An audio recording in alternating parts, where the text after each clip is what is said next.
What if I told you that we could build a fulfilling life this year, grounded in who we are, focused on what we want, and following through to completion?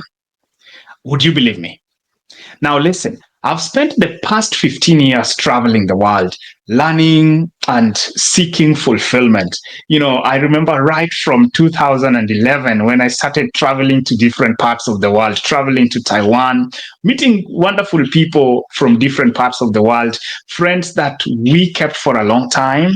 And somehow, for some of these friends, we also slid and went past. And I will tell you why I realized that happened. But I was able to go to different countries through the Peace Revolution Project and traveling more than 30 countries of the world. That's really incredible. And one other interesting thing that I know I did is I even became a monk for 2 months in the forest of Thailand. And thinking about that experience of becoming a monk is just a whole different experience. And I will tell you what, at the end of it all, I ended up building also a thriving online business, generating more than $10,000+ a month in revenue.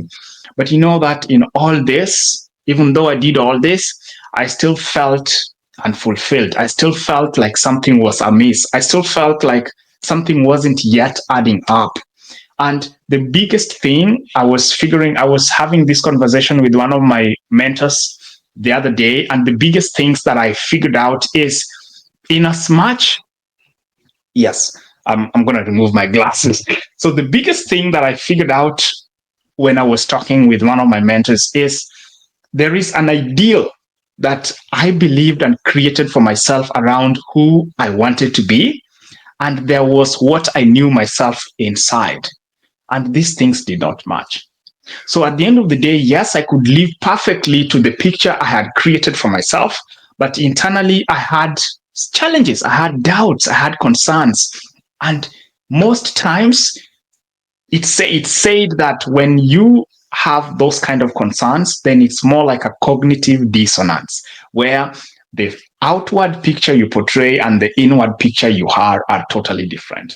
And feeling of being incomplete, feeling of being low, trying to minimize my accomplishments, trying to apologize unnecessarily, trying to act nice, trying to really show up in a certain way that I wasn't really me.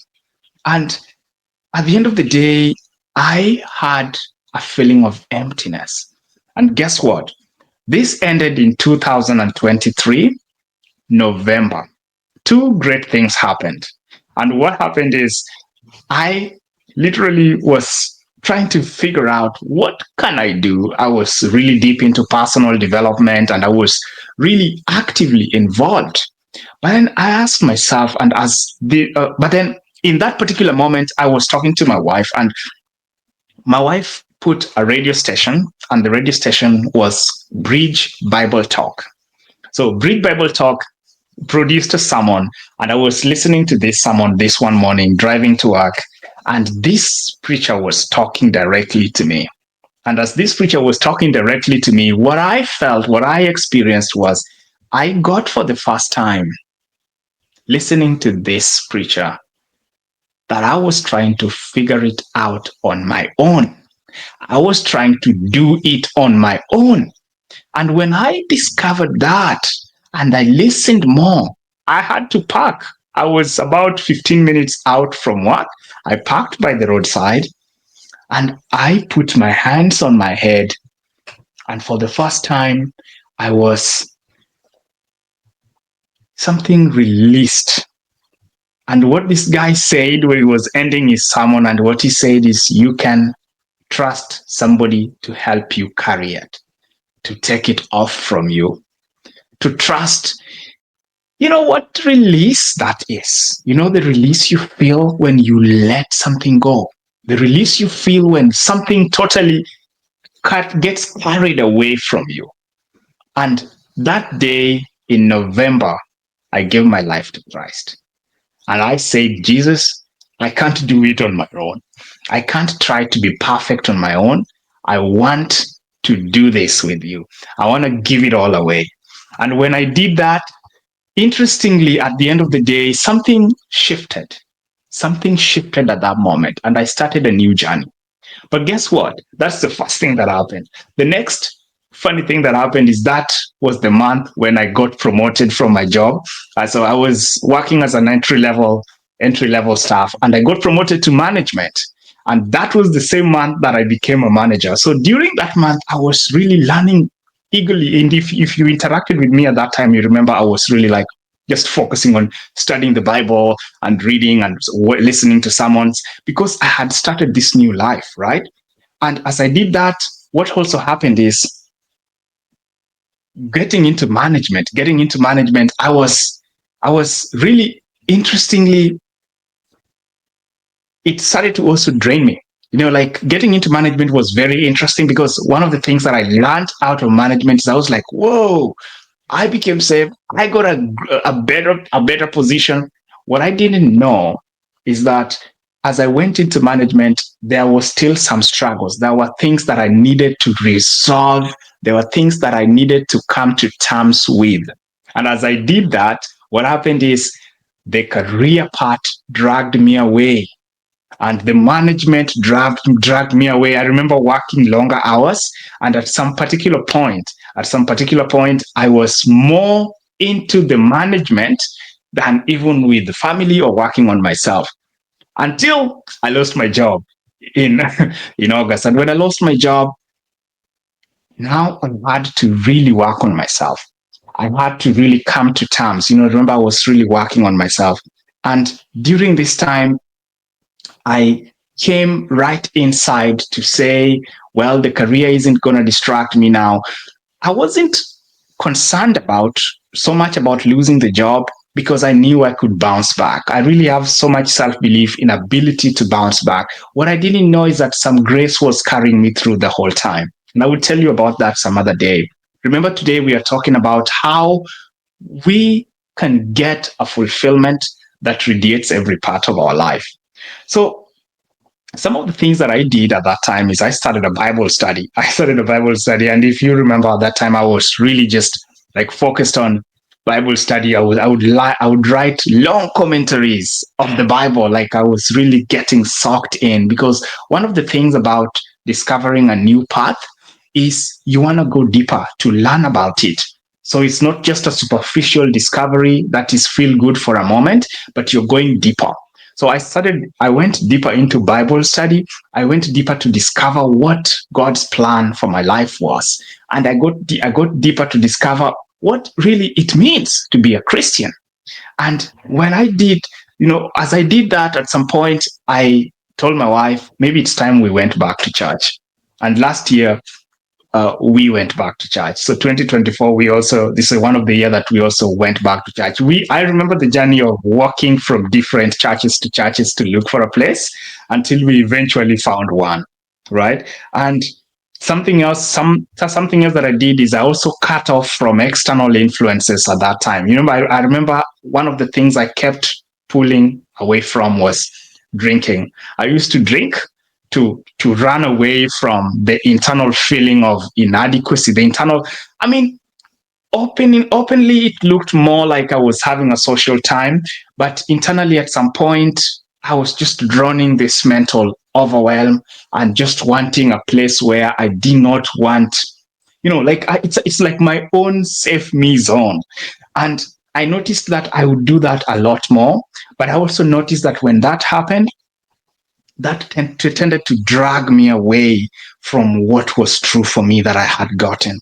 So I cut off from external influences. At that time, I didn't meet with so many friends. I focused more on being with family for the most of 2024. And as I told you, I was reading the Bible and I went back to church. So those three things really, really pulled me back on. And I would like to share that those were powerful for me. So in a nutshell, I would say that rebuilding 2024 was mostly about rebuilding. 2024 was mostly about rebuilding. And I think if you look back in your own life, if you look back in what 2024 was like for you, where was it? Was it an awakening season? Was it a season of rebuilding? Was it a season where something new shifted for you? Was it a season where you discovered something new about yourself? Was it a season where you were flying? Was it whatever season that is? It's good to know what 2024 or what the former year was like for you. So this was really interesting that during the rebuilding phase, there was a period between learning, there are things I knew to do. There was a way I knew to be. But here I was learning a new way to be. So there were periods when my mind was just like blank. There were periods when I tended to overthink it. There were periods when I tended to recoil. I had doubt. I was like, is this the right path? Is it something I want to do? But then internally and within my household, where the major problem was, I could see some progress. I could see a lot of progress, not just some. You see, on the outside, I don't care much what people say about me. I don't care much what people do about me. What I care so much about is what I say about myself, because I know the depth of despondency and depression and hopelessness that I went into at some point, that what you say, it really doesn't hold as much as what I say.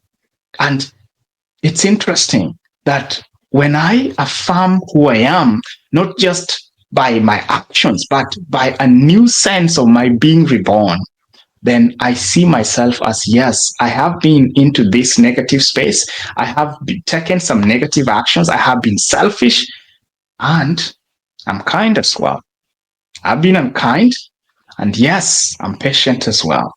I acknowledge and I accept that struggling inner person, former person that had those struggles. And I embrace that, not just from myself, but I let Jesus Christ, I let God do it. It's something so shifting, something so powerful when that happens. So, guys, I want to share that when you look into 2024 for yourself, when you look into your former year, what is it that shows up for you? What is it that you see for yourself that you can acknowledge? Remember, the goal is almost similar. Let me share with you some interesting story I had. So when we started the new year, I wrote to almost 150 people in my network. These are friends, people that I've done business with, people that I know, and I just wrote to them messages. And one of the things that I found, I was asking a simple question. My commitment this year is to show and reflect the love of God and abundance. And what about you? What's your major focus? And I read people who responded to that question, all of them, all the responses I got. Everybody just wants to do good. Everybody just wants to show up well. People want to stop addiction and be better people.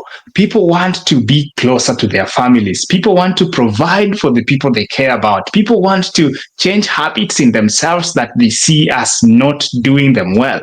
Everybody wants to do good. And today, I want to share with you 3 areas of focus that you can put to yourself that will transform this new year for you. Now, remember, guys, when we talk about changing our focus, there is the predominant mainstream idea of having a list, of coming up with all these different things that you want to change. But I discovered something, that when you have a certain groundedness, then it narrows down into a less approach. What I call the less is more approach. Do less and do it in such a way that it radiates and reflects every other aspect of your life. When you do that, things tend to start flowing. Things tend to stream up, and you start to move to a place where you are not just doing, but you're radiating a new sense of awareness, a new sense of being you, a new you that never existed before. So what are these 3 areas? Remember, before you look at these 3 areas, I just say the first thing you want to do is to focus on taking an audit on where you are. Taking an audit on where you are is knowing where exactly am I right now. One of the people who really helped me to do this is somebody that I follow so much, and she's called Mel Robbins. I will share her link in the description below. Mel Robbins has this 7-step audit that helps you to really check on your past year. look at what are some of your greatest struggles? What were some of your greatest highlights? What are some of the things you see you can improve on? Now, when I did that for myself, I was looking to my phone. So she said, take your phone, right? And go to your images, your gallery, and look at the camera roll. Look at what is it there, that what kind of pictures you have there. And when I looked at mine, what I had was screenshots from work, were pictures of PowerPoint presentations, and well, maybe a few pictures that my wife shared with me. And I realized, oh my goodness, what a boring life. I loved it. Before you think that's a bit of judgmental, it's okay to assess something. It's okay to examine something with an intention of improving it. It's okay to do that. We live in a world, I feel like we live in a world where it's so much more about trying to be politically correct, trying to show up in a way that we are not really reflecting what's internally there, because the society has demonized judgment. The society has demonized criticism. There is positive criticism. There are people who literally can speak to us when they say something we do is not appropriate. But I think when we try to stick and narrow it down, then we let that authenticity out. So, of course, I believe that we should find ways to say it appropriately, but judgment is judgment. And the truth is, last year, for the first part of the year, the first 6 months, it was all about work, work, work, work. In fact, I would do a lot more work. And when I came back home, I was either building a business or trying to read about how to build a business. There was no time with family. And when I did, it was more like compensating. And when I lost my job, I said, hey, look, I want to come back. I want to come back to what really matters, what really is important for me. So let's look at the 3 areas that really will make a difference in you living a fulfilling year, okay? I hope you're going to be ready for this, and you're going to love this. The first thing that I discovered for myself is a goal towards your new identity. So perhaps you have started a new journey, but this is what I call faith, an identity founded on faith. A new identity founded on faith. What do I mean? Now, identity is how you view yourself. Identity is who you are. Most of the doubts, most of the judgments, most of the concerns that we have today is because we view ourselves in a way that is not appropriate. We view ourselves in a way that is less than. We try to diminish ourselves and limit ourselves in regards to what we can do. Now, a new identity is where you work on redefining and creating a new belief system of who you are. Now, you see, for a long time, I had a picture that was so ideal that I presented to the public.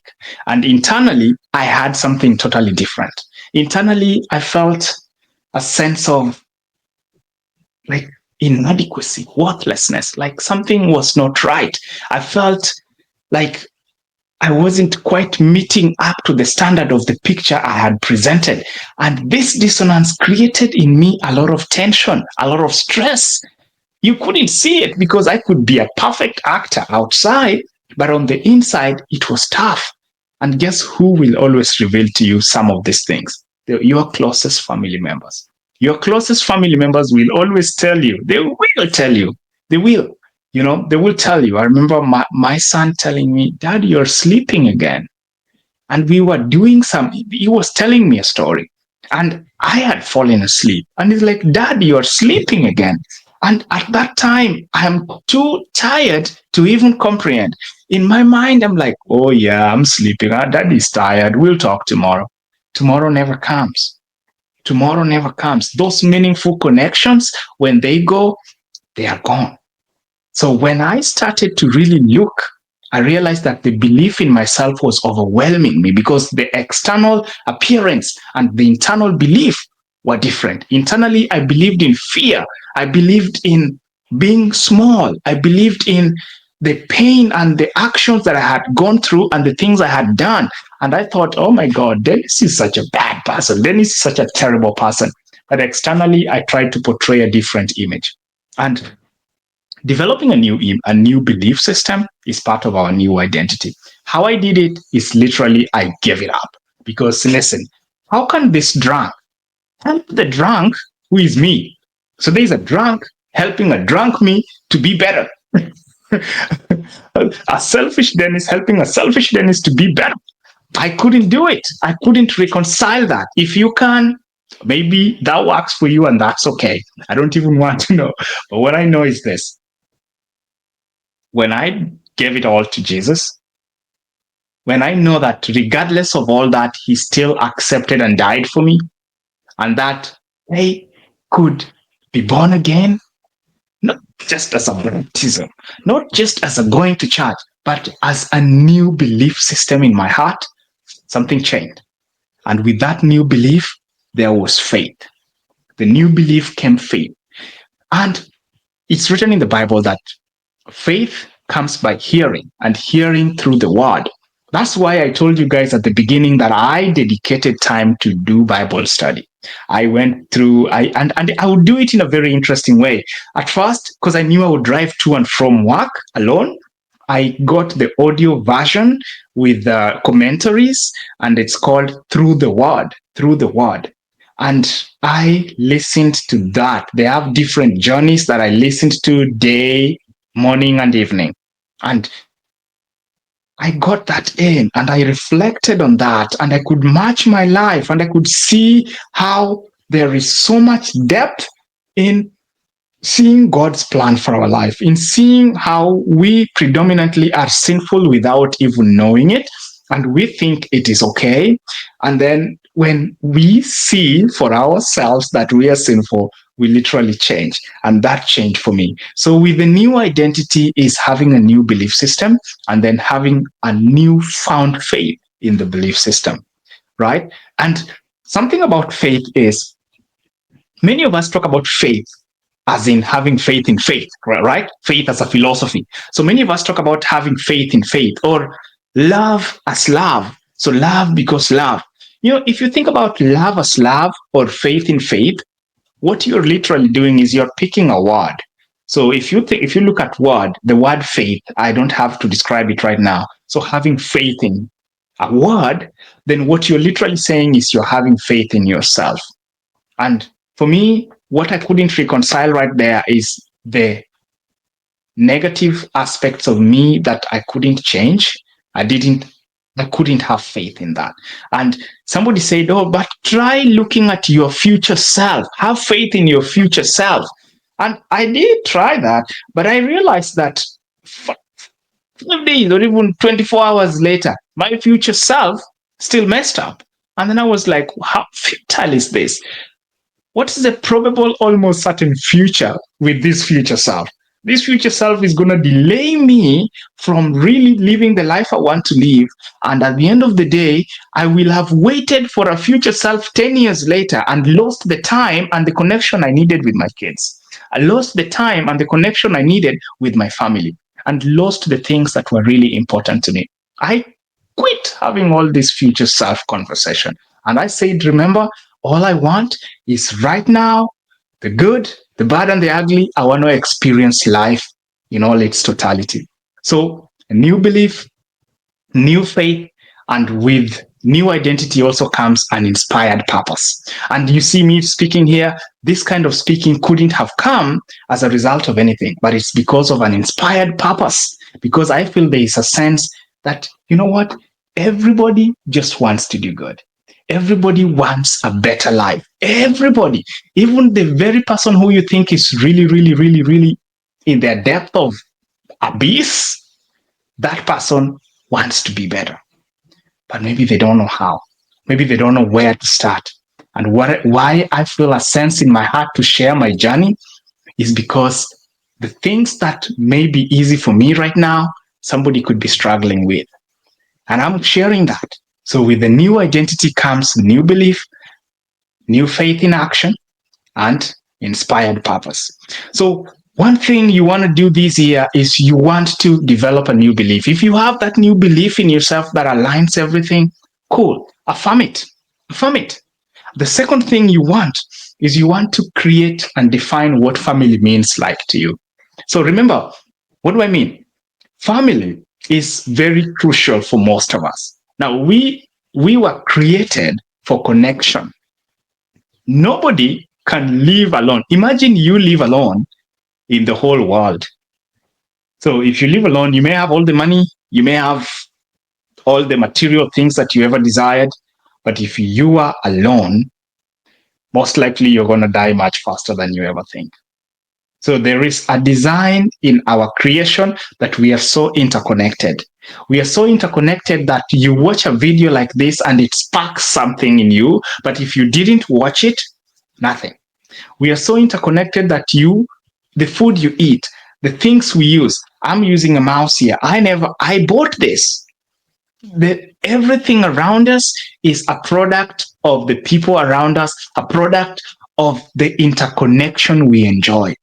Now, here comes the human mind. The human mind wants to feel safe, wants to feel comforted. And because of that, we create boundaries. And you say, it's going to be me, right? And if it is not me, working on me, then now it's my people. And now my people is going to be now like my kids, it could be my spouse. Many people don't go the spouse way, by the way. If married people try to focus more on my kids, I don't know why. Like my wife could be, yeah, let's focus on the kids. I could be, let's focus on the kids. But there is my spouse, there's my friends, there's my country. But remember, all these things are all related to the relationship that we're all trying to build. And I'm not saying that is wrong or right. I'm just saying that's the nature of life, right?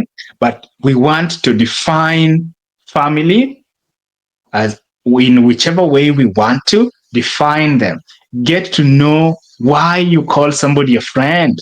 Get to know that you have families, you have family members who by nature you are connected with. Now, the world and the society is moving us towards a place where we are drawing boundaries, clear lines with family members. And I don't mind that. I think boundaries are important. But I think an unconditional love for family is also important because family is very important. Now, it starts with just the immediate family, but it goes to a group of friends, it goes to the extended family members, it goes to a lot more people than that. So when we define family and the family boundaries beyond just the people we know or our blood, but we define them by the action. This morning, I had a very powerful moment with somebody, and we literally just ended our relationship today. Interesting thing is, when I think and reflect about that, I see that I literally did not take certain actions that I would have wanted to take to nurture that relationship. And it never hits home right now, but it hit me that family goes beyond just the feelings of happiness, the feelings of joy. Family is a bond that whether you feel like it or not, you take some actions to be there for people you love, to be there for some people that you have created. Now, Jesus was there for everyone. And when we believe in him, we become part of his family. But as in our human realm, you and me can define a family relationship where we define people not by how we feel about them, but there's a connection and there are a set of actions that we do. When somebody calls you, you want to check back on them. I remember I used to have a system where I used to have this thing that people would text me and I wouldn't respond back. I would say, oh, I'm going to respond, but then I don't respond. And for me, my wife reminded me very powerfully about this, and it's crazy. But my wife reminded me how it is that I'm not being authentic with my families, with the people I call my friends. I'm not being present to them. That, hey, look, this person wrote you a message like 1 month ago. You haven't responded. And that really hit me. That really hit me. And these things started to open in me. I could see that, listen, I call this person my friend, I call this person my family, but I have not responded. I forgot about them because I'm thinking about me the whole time. So define your family levels. Define who your family is. This is the year where you define that. And when you define that, we take actions to literally keep in touch. Take actions to nurture this family. Take actions to grow together. See the potential in everybody. There is a tendency to listen to people, or you could be listening to me and you're thinking, oh, what a sinner this guy is. Oh, what a jerk. I am. I totally accept I am, right? But I want you to remember one thing. See the potential in see the potential in everyone. See the opportunity for growth in everyone. When we see that, we see people from a place where we can help them grow. Not just at a family level alone, but at a community level. Last thing around family is the patience to forgive and the humility and gratitude. When we are humble within the family space, within the group of friends, we give room for people to correct us. The other day, just before the end of the year, one of my closest friends walked to me and they got together. And, after I lost my job, it's been like 5 months or so. But after I lost my job, they got together and they did some mini contributions for me. And this guy walked into my house and he was talking to me. And I was like, why? It's been 5 months. What's the point?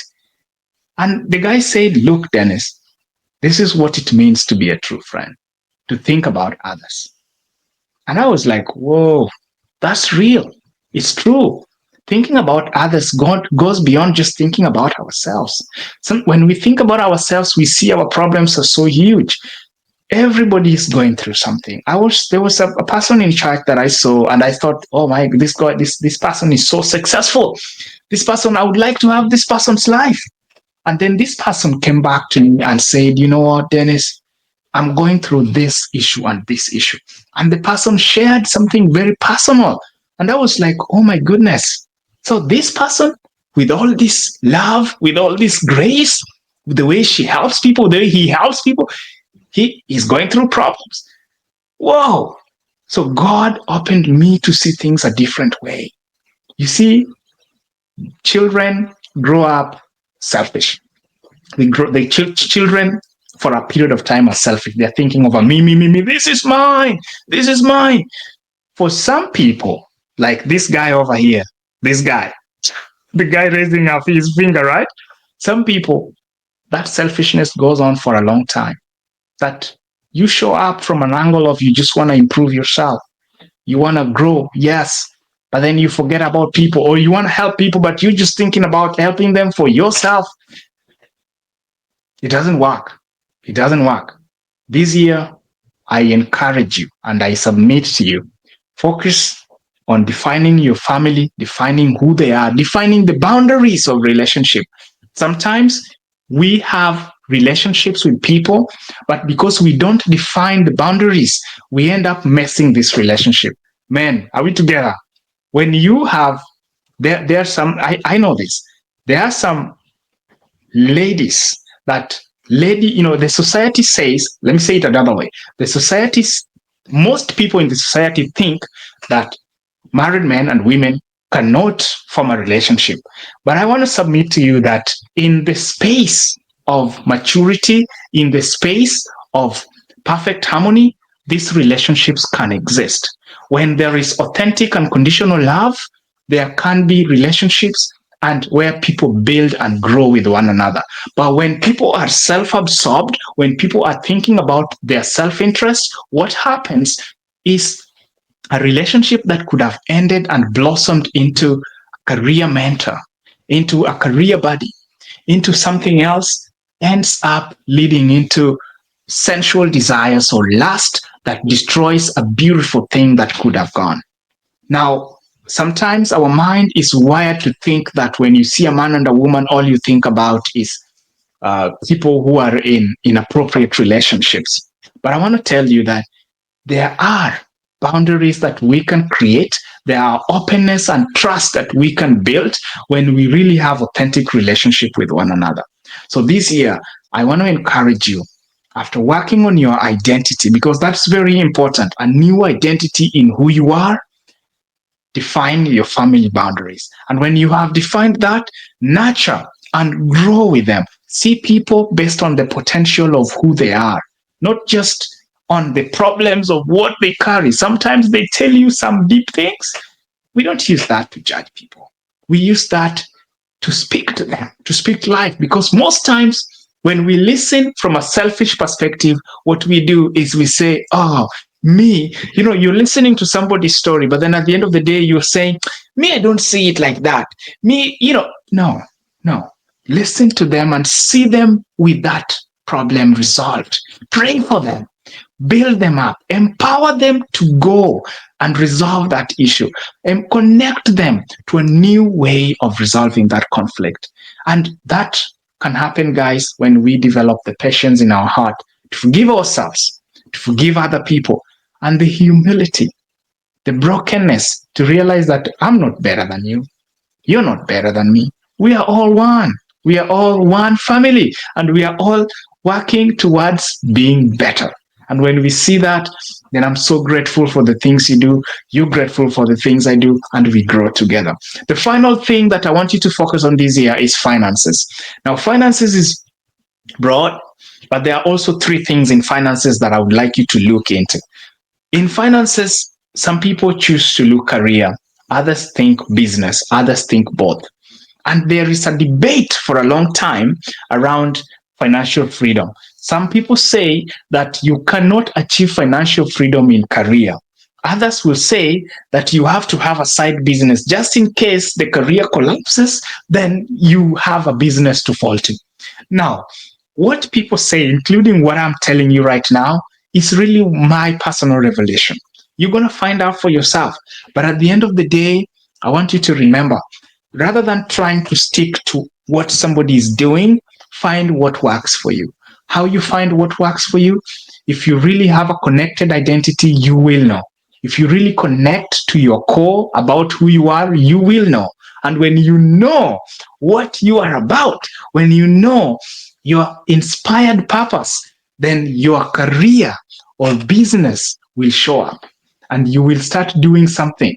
Listen, when I started to do this podcast, I have always thought about doing this podcast for a long time. But internally, I had a sense of I'm not good enough for this.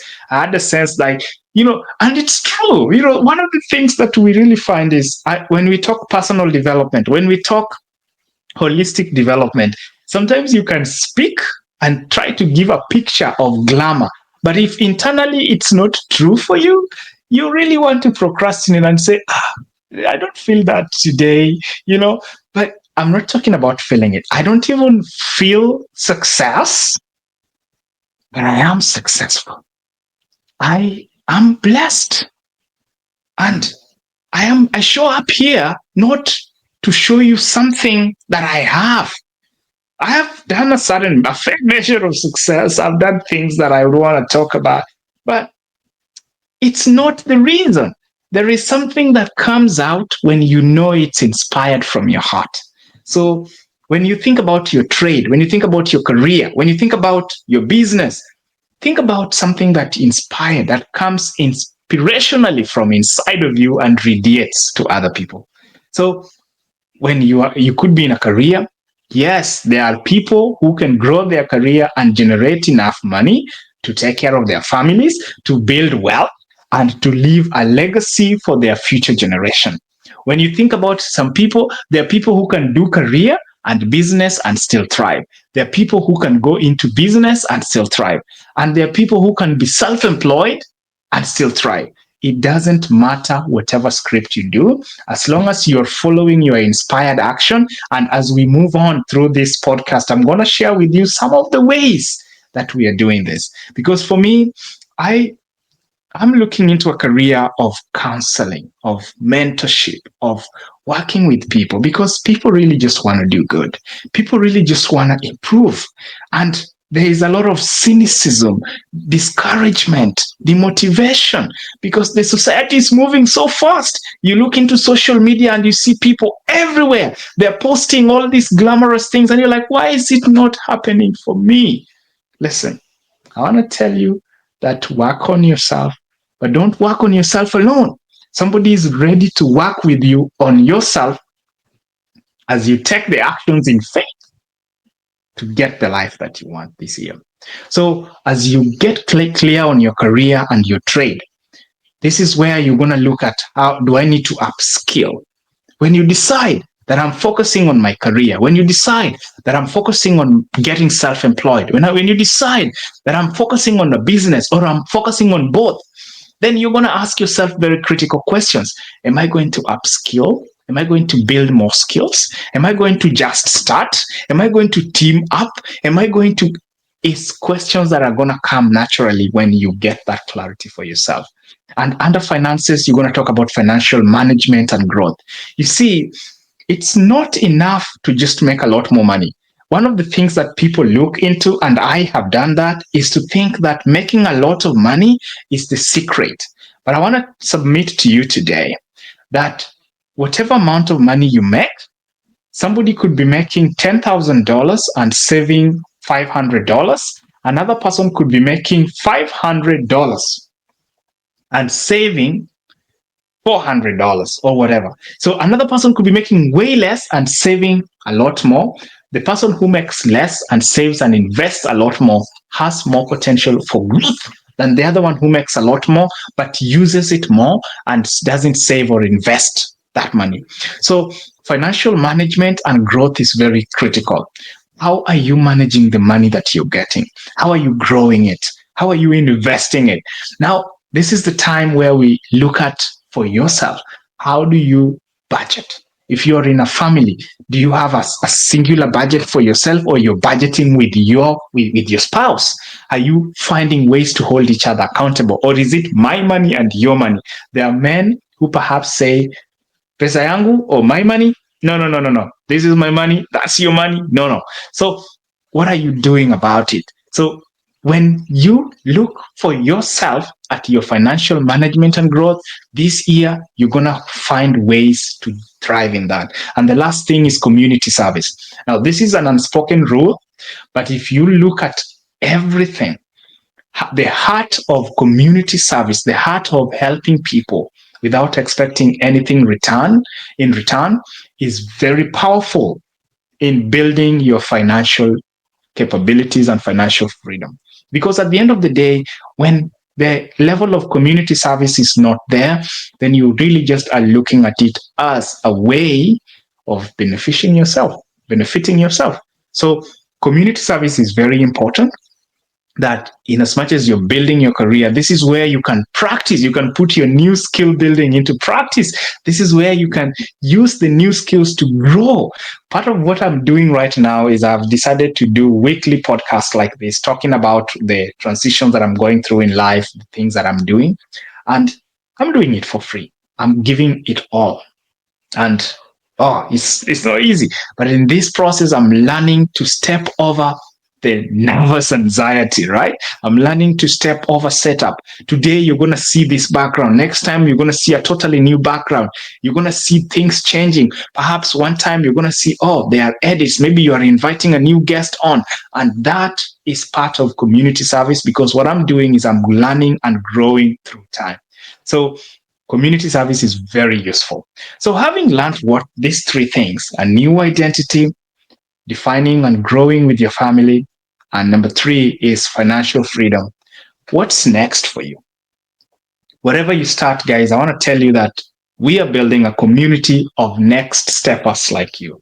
If you're looking to take the next step, we are building a community of next steppers like you, people who want to take one bold step at a day towards faith, family, and financial freedom. If you are into that particular group, we are also going to leave a link in the description below.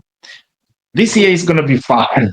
It's definitely started in a fun way. It's going to be so much fun. And I want to walk it with you. Are you willing to take one step with me? Please do by getting into the Next Step Network.